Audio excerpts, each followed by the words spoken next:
أعوذ بالله. بسم الله الرحمن الرحيم.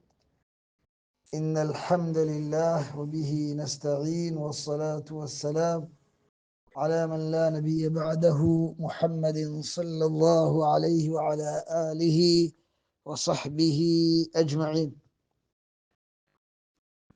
amasomo yacu ya zikiri twari tugeze ku isomo rya addu'a twaganiriyeho inshuro ebyiri, ariko uyu mwanya kubera ibihe turimo, ibihe tugezemo bitwerekeza ku kwakira umushyitsi wacu uhambaye w'agaciro, ukwezi kwa Ramadhan gutagatifu.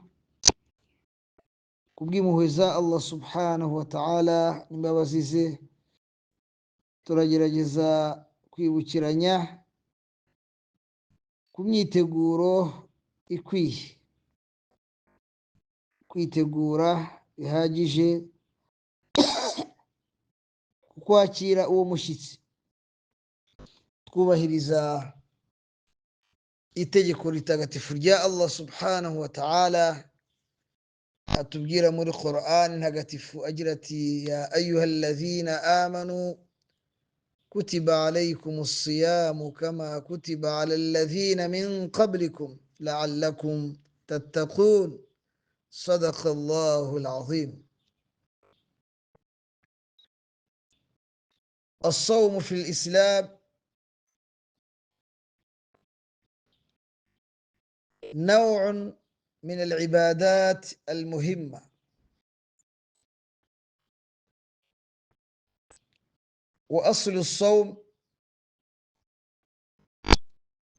يقال صام صوما وصياما أيضا. في اللغة مطلق الإمساك أو الكف عن الشيء، ومنه قوله تعالى حكاية عن مريم: فقولي إني نذرت للرحمن صوما، أي إمساكا عن الكلام.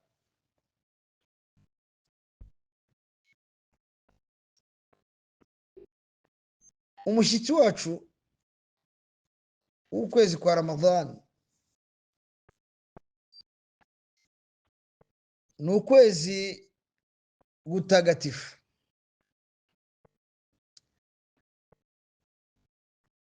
ariko buri gifite agaciro cyose si cyo cyiha agaciro, ahubwo Allah subhanahu wa ta'ala niwe ugiha agaciro, niwe ugiha icyubahiro n'uburemere.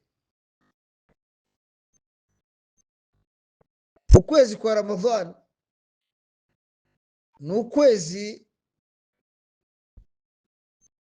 nk'ayandi yose yaremwe na Allah subhanahu wa ta'ala, ariko Allah niwe uhitamo mu byo yaremye no mu bo yaremye, buri umwe na buri kimwe mu byaremwe na Allah subhanahu wa ta'ala, Allah agatandukanya kubw'ubuhanga bwe n'amahitamo ye n'ubushake bwe n'ubumenyi bwe ndetse n'ubushobozi bwe. Allah agahitamo icyo cyangwa uwo aha umwihariko runaka. uku kwezi rero Allah subhanahu wa ta'ala atubwira ko ariko kwezi yamanuyemo Qur'an: shahru Ramadan alladhi unzila fihi al-Qur'an faman shahida minkum ash-shahra falyasumhu. Allah subhanahu wa ta'ala ati ukwezi kwa Ramadhan niko kwezi Allah subhanahu wa ta'ala yamanuye mu Quran. Uko kwezi kuzasanga ahumeka uw'abazima ariho yujuje kondisiyo, ibisabwa kugira ngo abe ategetswe gusiba, kwiyiriza, gufunga, cyangwa yujuje kondisiyo zo kwemererwa gusiba no gufunga, nk'uko masomo twabonye kera twigisha kuri so ko hari kondisiyo zitegeka na kondisiyo zituma wemererwa gukora ibada, isengesho iryo ari ryo ryose. Uzaba byujuje faliyasumhu, ategetswe kuziyiriza, kuzasiba, kuzafunga muri uko kwezi kwa Ramadhan. Ariko nk'uko natangiye mbivuga, navuze nti turibanda cyane ku kuzirikana no kwibukiranya ku myiteguro y'uwo mushyitsi mutagatifu. Amasomo yimbitse uwayakenera cyane kuri za YouTube zinyuranye, yanditse Sheikh Kabiritira Asman Sawmu Ramadan, yabona amasomo asobanura sawmu n'ibijyanye nayo n'amategeko yayo byose. Tuzirikane iki rero? Twite kuki? Umunsi umwe ibiri turaba twageze mu minsi mitagatifu y'ukwezi kwa Ramadhan. كيف تبدأ صيامك في شهر رمضان؟ كيف استعدادك لهذا الشهر الكريم، لهذا الشهر المبارك؟ نيغوتي witegura kuba mu minsi mitagatifu y'ukwezi kwa Ramadhan, wiyiriza kubwo kubahiriza itegeko rya Allah subhanahu wa ta'ala. Allah yatubwiye muri Quran agira ati ya ayyuhal ladhina amanu, yemwe abemeye,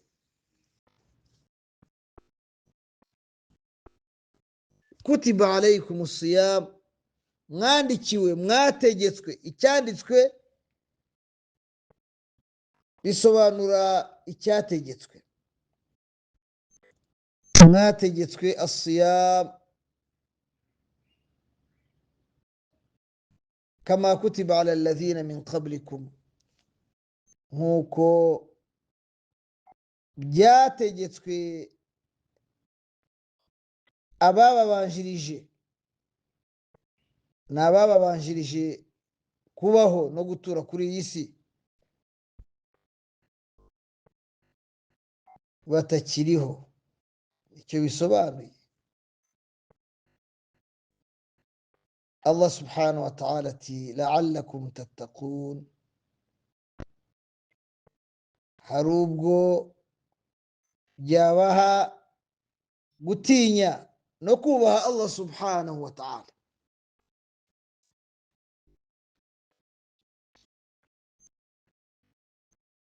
Iyi aya ubwayo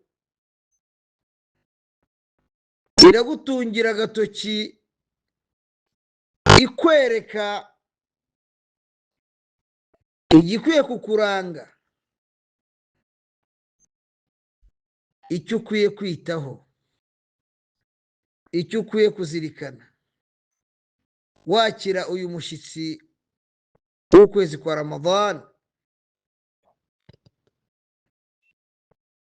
wakira itegeko ritagatifu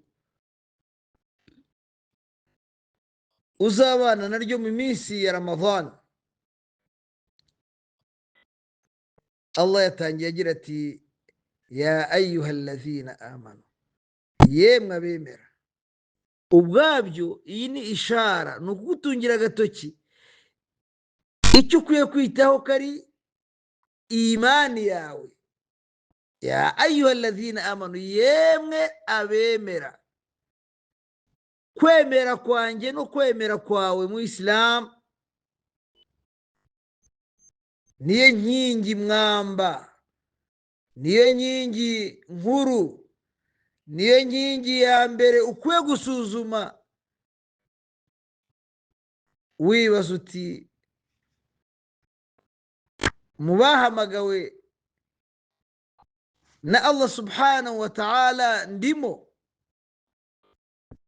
Abahamagawe na Allah subhanahu wa ta'ala nibo mbarizwamo?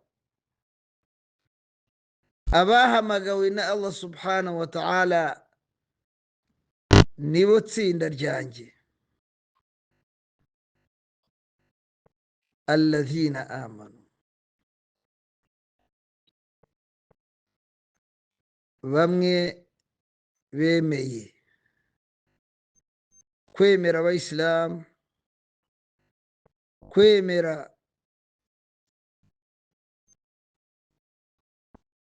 niryo shingiro rya byose ku muyisilamu, ryubakiraho byose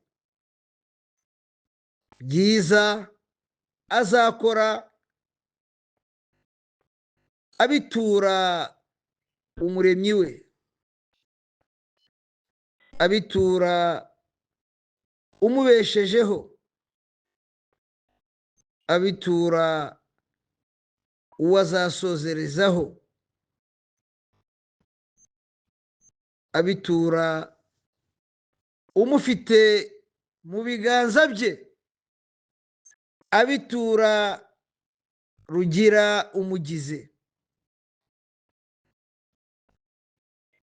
An tu'mina billah, nukwemera Allah subhanahu wa ta'ala. Uko kwemera nibyo twigishwa muri arkanul iman, mu nkingi zo kwemera. Buri cyose kigira inkingi zikigize. Twavuze twiga iswala yuko inkingi itariho, ubwo n'ikigizwe n'izo nkingi ntikiba kiriho. Bityo rero no kwemera kwawe, imani yawe, iyo nyine ukwiye kuba ari wo mwambaro wawe, utajya wiyambura, utajya usiga, bigushyira mu kuba uri mu bahamagawe na Allah subhanahu wa ta'ala. Bifite inkingi. An tu'mina billah, ya mbere ngo ni ukwemera billah, imana Allah, wa malaikatihi, ukemera ukubaho kw'abamarayika ba Allah subhanahu wa ta'ala bafite inshingano zinyuranye. Hari igihe tuzabigaho ubwabo, uko bariho, nuko babayeho, nuko bateye, nuko bakora. Wa kutubihi, kwemera kwa gatatu ni ukwemera ibitabo bya Allah subhanahu wa ta'ala, ibyanditswemo n'ibyandikwamo n'ibyajemo ubutumwa bwihariye special. Hari ibyanditswemo ibiremwa byose bya Allah subhanahu wa ta'ala na gahunda zose zibizabaho. Ibyo ni ibitabo bya Allah subhanahu wa ta'ala. Hari n'ibyandikwamo ibyo dukora, icyiza cyangwa ikibi. Ibyo ni ibitabo bya Allah subhanahu wa ta'ala. hari n'ibyanditswemo, ibyashyizwemo ubutumwa bwa Allah subhanahu wa ta'ala bugenewe ibiremwa by'umwihariko minal jinnati wan nas, ubutumwa bwarebaga ikiremwa muntu ndetse n'inyoko y'ibiremwa bizwi ku izina ry'amajini. Ni ibiremwa tutarebesha amaso, ariko byatubanjirije kubaho tutarabaho nka bene Adamu. Mu byo duhuje ni uko duhuje amategeko ajyanye no kwemera Imana.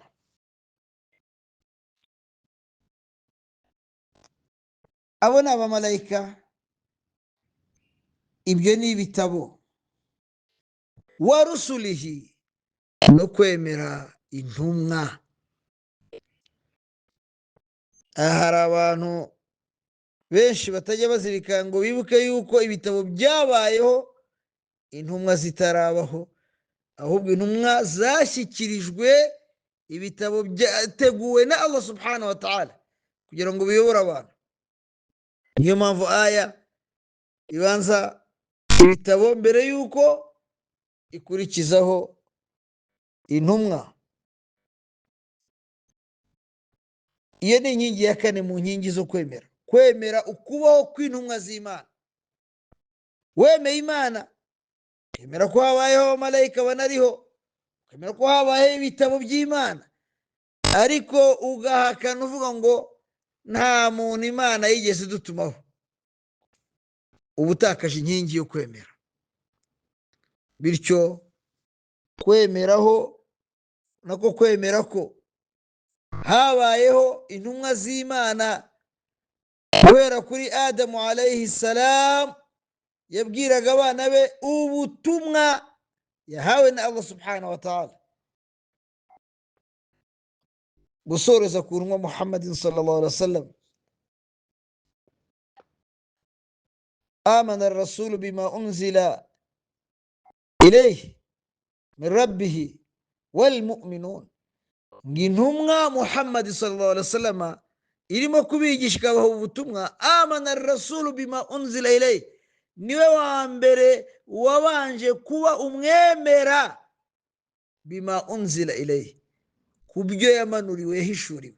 Bivuze ngo n'intumwa Muhammad sallallahu alaihi wasallam yari itegetswe nayo kubanza ikaba umwemera.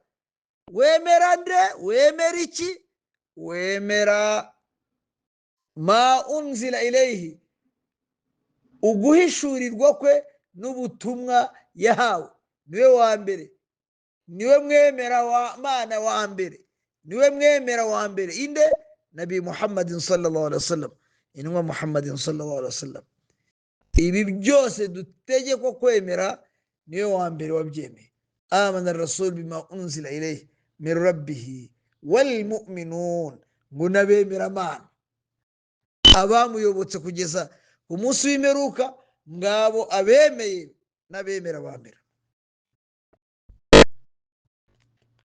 Kullun amana billah, Allah ati abo bose, ari intumwa Muhammad sallallahu alaihi wasallam, ari n'abamuyobotse, n'abamukurikiye, n'abamwemeye, n'abagera ikirenge mu cye. Kullun amana billah, ngo bose bemera Allah. Ibyo twarabyigishije muri tawhid. Kwemera Allah ko icya mbere bishingiraho ni ukwemera ukubaho kwa Allah subhanahu wa ta'ala, ni ukwemera umwihariko wa Allah subhanahu wa ta'ala, uko ari uriho wenyine, ari we Mana, ari we muremyi, utagira intangiriro yo kubaho, ntagira iherezo ryo kubaho, kandi uriho kubwe ntacyo akeneye, ariho ntacyo asa nkacyo, kandi yibeshejeho ntacyo akeneye ngo abeho, ari ubeshejeho ibiriho byose. uko niko kwemera Allah subhanahu wa ta'ala. amana billahi wa malaikatihi, abo bose bemeye Imana, bemera no kubaho kw'abamarayika ba Allah subhanahu wa ta'ala, wa kutubihi, bemera n'ibitabo bya Allah subhanahu wa ta'ala. amana billahi wa kutubihi wa rusulihi, bemera n'intumwa za Allah subhanahu wa ta'ala. ahangaha dushishoze dusobanukirwe bihagije. n'intumwa Muhammad sallallahu alaihi wasallam yari itegetswe, sallallahu, Imana imuhoze amahoro n'imigisha, intumwa Muhammad yari itegetswe kwemera Imana, ikemera ibyo byose, ikemera n'intumwa zayibanjirije. yari yabanjirijwe na Isa alayhi salam.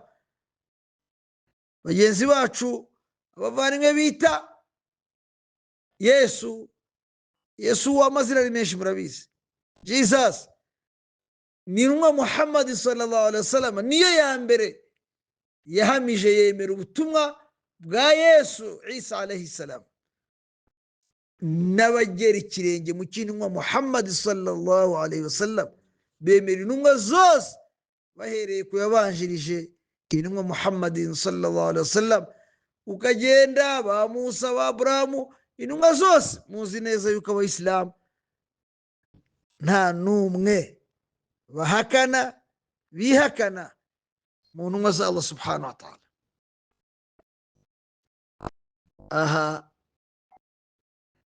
ari ikintu abantu badakunze gushishoza ku myemerere y'abayisilamu. ngira ngo nibutse buri wese, kibe n'umuhamagaro wawe kuri bagenzi bawe.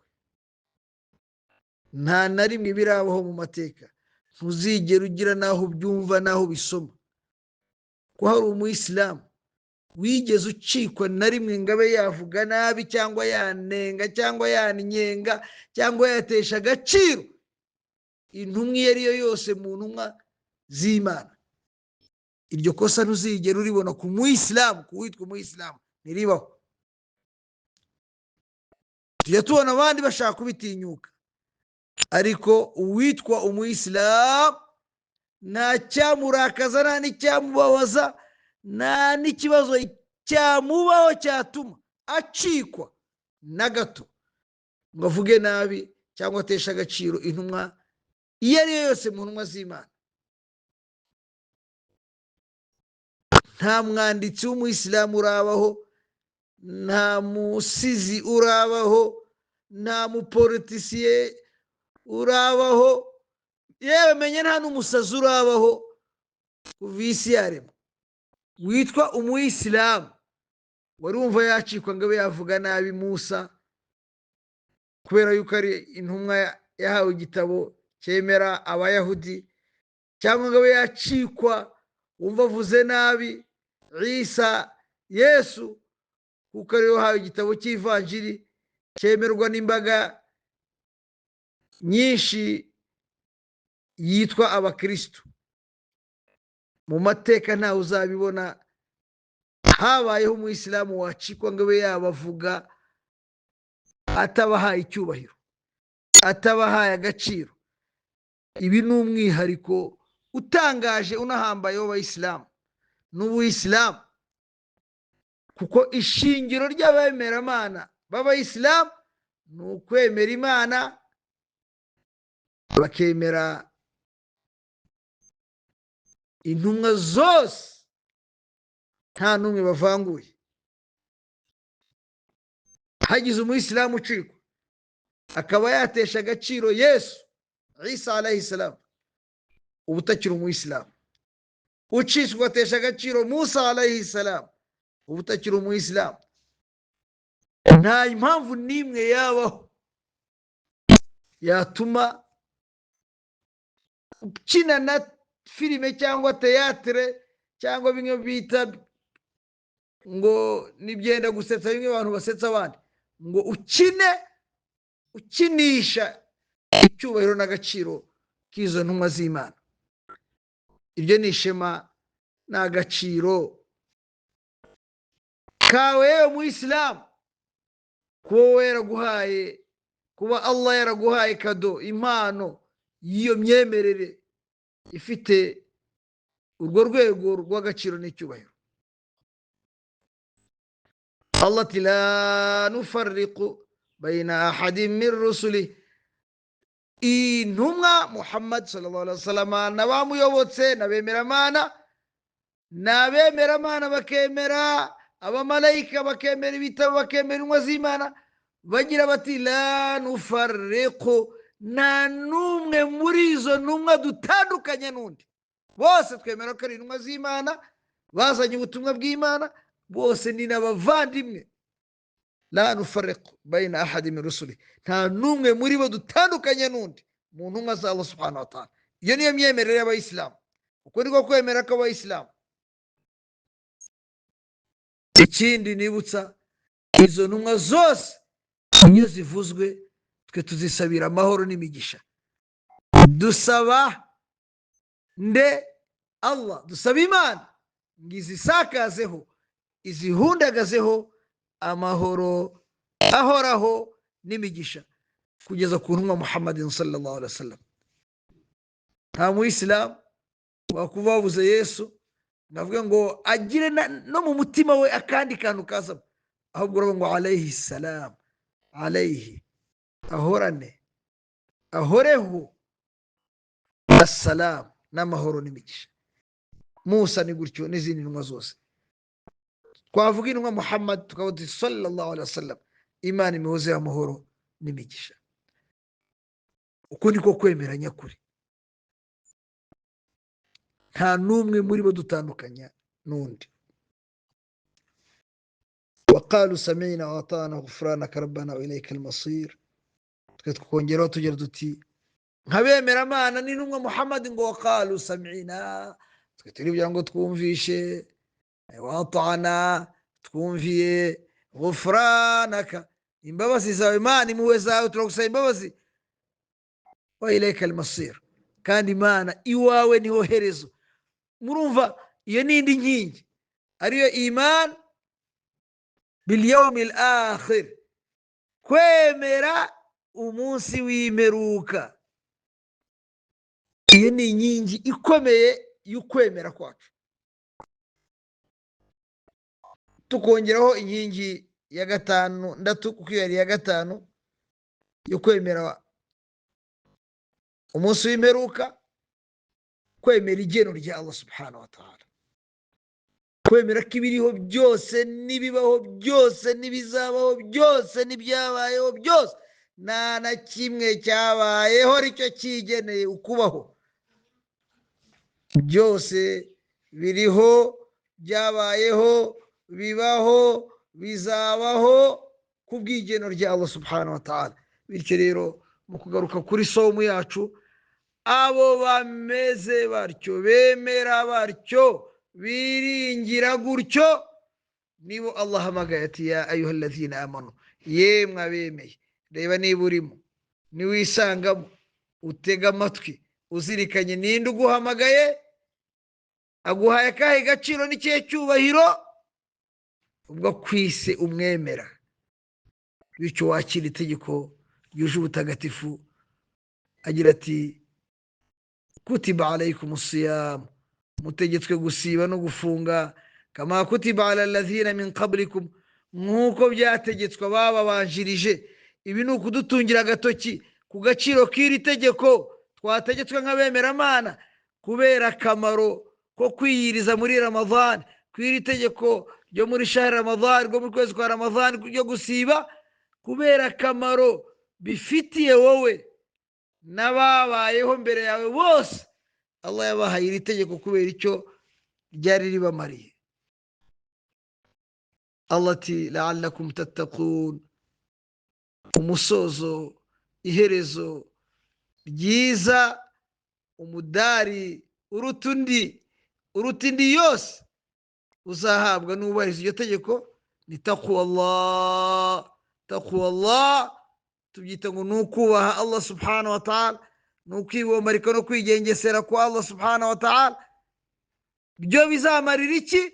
Inna lilmuttaqina mafaza, abafite taqwa Allah, abubaha Allah, abatinya Allah, abibombarika bakigengesera ku mategeko ya Allah, mafaza, nibo bafite intsinzi nyayo, nibo bafite intsinzi nyakuri, intsinzi itazaherukwa n'ishavu n'agahinda n'akababaro no kwicuza n'igihombo, kubera yuko iherezo ryabo ari husnul khatim, ni iherezo ryiza, kubera yuko bazasozereza heza ariho muri aljanna. Allah agira ati faman zuhziha anin nar, abazigizwayo bagashyirwa kure anin nar, n'umuriro, wa udkhila aljanna, bagashumbushwa kwinjira muri aljanna, mu ijuru, faqad faza, abo nibo bafite intsinzi nyakuri. None se wasoreza muri gihonomu koko? Wasoreza mu muriro utazima ukavuga ko usoreje aheza? Iyi si, ibyo twita ibibazo birimo binyuranye twirirwa tuboroga dutaka, ntacyo bitwaye iyo ushoreje muri aljana. Bivuze ngo nujya muri aljana, Imana nikugorera kuba mu ijuru, ntuzigera wibuka ko ku isi wigeze uburara, wigeze urwara, wigeze ushavura, wigeze ugira ububabare ubwo ari bwo bwose, kubera uburyohe n'ubwiza n'ibigize ijuru bizakwibagiza ko hari ikibazo wigeze ugira. Kandi ibyo birasanzwe nano kuri iyi si. Iyo umuntu agize ibibazo mu gushakisha ko mu mibereho ye, ariko ibyamuvunnye iyo bigezeho, ntiyibuka ingorane yahuye nazo n'imvune yahuye nazo arimo gushakisha. Ishavu n'agahinda n'akababaro gahora na wa wundi ushoje nabi. Uzi kubaho neza ugasoza ubuzima nabi, ukavuka neza ugakura neza, ariko ugasaza nabi, ushonje, usabiriza, urara hanze, wibagirwa ko wigeze kurara mu nzu nziza, wigeze kurya ukaryoherwa, wigeze kugira imodoka, kuba ko ushoje nabi. Niyo mpamvu abemeramana basaba Allah husnul khatim. Niyo zawadi rero Allah azaha, niyo mpano ikomeye Allah azaha abantu bazakora sawmu neza, bazasiba neza, nuko Allah azabaha iki? Diplome na certificat na kado ya taqwa Allah. Taqwa Allah ari byo mpano iruta ibindi byose wahabwa, kuko abazagira taqwa Allah, abazahabwa iyo taqwa, kubaha Allah subhanahu wa ta'ala, gutinya Allah subhanahu wa ta'ala, inna lilmuttaqina mafaza, muri bo bafite intsinzi. Aya zisobanura ibyo bazagororerwa ntago twazijyamo uyu mwanya, ariko hari igihe tuzaganira kuri taqwa Allah. Iyo ngiyo tuzabona nitwiriza tugafunga neza, tuyitandukanye na khawfullah, nicyo twita ngo kugira ubwoba cyangwa se gutinya Allah kwa khawf. Inshallah hari igihe tuzagaragaza taqwa iherahe ikagarukirahe, na khawf iherahe ikagarukirahe inshallah ta'ala. Ariko taqwa Allah niyo diplome uzahabwa nukora sawmu Ramadhan neza. Bityo rero kuyitegura Ramadhan ni uguhera kuri imani yawe, nkuko nabivuze, ukirinda buri cyose kizatuma imani yawe idatungana. Si ukwezi ko kugura amakarita, kugura amafilime, gutegura uko abantu barimo gukoresha amateleviziyo yabo ngo bazabone yuko bareba amafilime cyane. Abandi barimo baratekereza uburyo bazahaha byinshi cyane binyuranye, nk'aho ariko kwezi ko kurya binyuranye, ahubwo ni ukwezi ko guha umucyo, kweza roho yawe, kwemera kwawe, gutekereza ukanakora buri cyose cyubaka imani yawe, kwemera kwawe, urukundo, impuhwe, imbabazi, kumvikana, kwiyunga, gushyira hamwe, kwikosora, tauba, kuririra Imana uyisaba imbabazi. Uko niko witegura kwakira ukwezi kwa Ramadhan. Utekereza uti Ramadhan izarangira mfashije abakene bangahe, Ramadhan izarangira nsuye ababyeyi inshuro zingahe, Ramadhan izarangira jirani wanjye uriya duturanye ufite icyo akeneye mumariye iki? Ramadhani izarangira nsomye Qur'an bingana iki? Izarangira nsomye hadithi zingana iki? Izarangira nsangiye n'imfubyi n'abakene inshuro zingahe? Mpoze ibihagararo bingahe? Uko niko wagombye kwitegura Ramadhani. Urimo kugura imisala kugira ngo uzabashe gusari, niko umuntu yitegura Ramadhani. Urimo kugura ibitabo uzasoma byubaka imani yawe, ukurugwe kwitegura ukwezi kwa Ramadhani. Urimo gutekereza budgeti izakubakira akhira yawe. Bayisilamu, umwanya wo gutekereza amoko y'ibyo tuzarya, abo dutekereze amoko y'ibyo tuzaha abakene n'imfubyi. Uvuga uti maze umwaka njye mbasha kurya inyama, ariko hari umuntu uba utegereje za rayidi kubwa, ya rayidi ya kabiri y'igitambo. Uyu muri Ramadhani nzamuhida ku inshuro zingahe nawe arya akanyama, arya ko gafata arya ngewe nahaze. Uku ukwiye gutegura Ramadhani yawe. Nuwe mukene nzambika. Hari abantu ashobora kuba imyaka 2-3 atabasha kugura igitenge cy'umugore we cyangwa ikanzu ye, cyangwa iki ni cyo gihe cy'umwemeramana gutekereza kuri abo. Ukareba mu ikanzu zawe nziza, ukavuga uti insha Allah iyi ngiyi nzayiha umuntu nawe azayisarane kwezi kwa Ramadhani, ibihagararo bya Ramadhani nanjye bizansigire ikhair, izo yasigire taqwa Allah, umusaruro urutindi Allah yaduhitiyemo. Allah subhanahu wa ta'ala aduhe kuba mu bagaragu be bumva bakumvira, kandi Allah subhanahu wa ta'ala aduhe barakata fil umr, umugisha w'ubuzima no kubaho, kandi atwakirire ibyiza dukora, atubabarire aho ducika tukadohoka, atuyobore atwerekere inzira nziza, aduhe amahoro iwacu mu ngo, mu miryango, aho dutuye mu gihugu cyacu. Naha amahoro n'ibyiza buri wese wifuriza mugenzi we ibyiza. Wa sallallahu wa baraka ala sayidina wa nabiyina Muhammad sallallahu alayhi wa ala alihi wa sahbihi ajma'in.